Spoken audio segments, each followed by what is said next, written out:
আসসালামু আলাইকুম, মনি টেস্টি কিচেনে আপনাদের সবাইকে স্বাগত। আজকে যে এখানে চপটা তৈরি করেছি এটা চিংড়ি মাছের চপ। এটা খেতে একদম দুর্দান্ত। একবার ট্রাই করে দেখুন এই চপটা খেতে কতটা সুন্দর হয়। চলুন আপনাদেরকে দেখিয়ে দিচ্ছি এটা আমি কিভাবে তৈরি করেছি। প্রথমে আমি একটা এখানে বাটি নিব।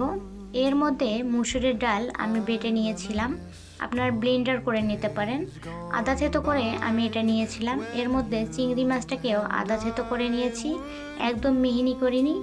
এটা দেওয়ার পর পেঁয়াজ আমি এখানে পর্যাপ্ত পরিমাণে দিয়ে দেব এবং পেঁয়াজটা দেখুন আমি কতটা মোটা করে কেটে নিয়েছি। তার মধ্যে আমি পর্যাপ্ত পরিমাণে মরিচ দেব। যে যতটুকু ঝাল খেতে পছন্দ করেন সে পরিমাণেই দিয়ে দেবেন।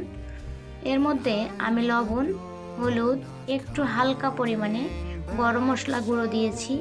তারপরে দিয়েছি জিরা এবং ধনিয়া গুঁড়া। তারপর এখানে আমি অ্যাড করে দিব কর্নফ্লাওয়ার। আপনারা চাইলে এখানে ময়দাও ব্যবহার করতে পারেন, কোনো সমস্যা নেই। তবে কর্নফ্লাওয়ারটা দিলে এটা অনেক ক্রিস্পি হয় এবং অনেকক্ষণ মুচমুচে থাকে। তারপর এটা আমি একটা হাতের সাহায্যে আমি এটাকে সুন্দরভাবে মিহি করে ম্যারিনেট করে নিব।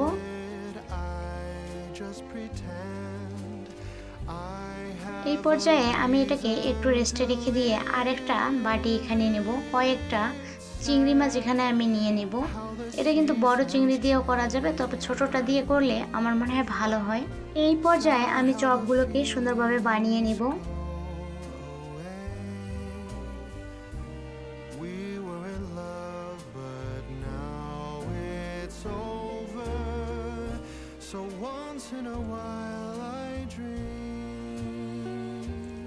চপগুলো বানানোর পর আমি এর মধ্যে কিছু ওই চিংড়ি মাখানো চিংড়িগুলো 2-4টা করে দিয়ে দিব।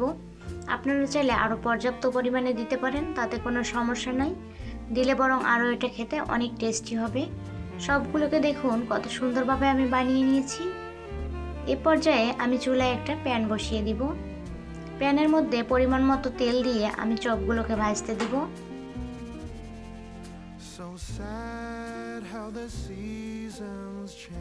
এই পর্যায়ে চপগুলোকে সুন্দর করে উল্টো পাল্টা করে ভেজে নিব।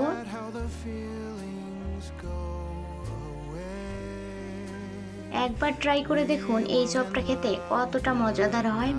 ভিডিওর এই প্রান্তে এসে বলবো, যারা আমার চ্যানেলে নতুন অবশ্যই এই বোনটার পাশে থেকে সবাই চ্যানেলটিকে সাবস্ক্রাইব করে আমাকে উৎসাহিত করবেন, আমি যেন আরও সামনে এগিয়ে যেতে পারি। ধন্যবাদ সবাইকে। সবাই ভালো থাকবেন, সুস্থ থাকবেন এবং আমার জন্য দোয়া করবেন।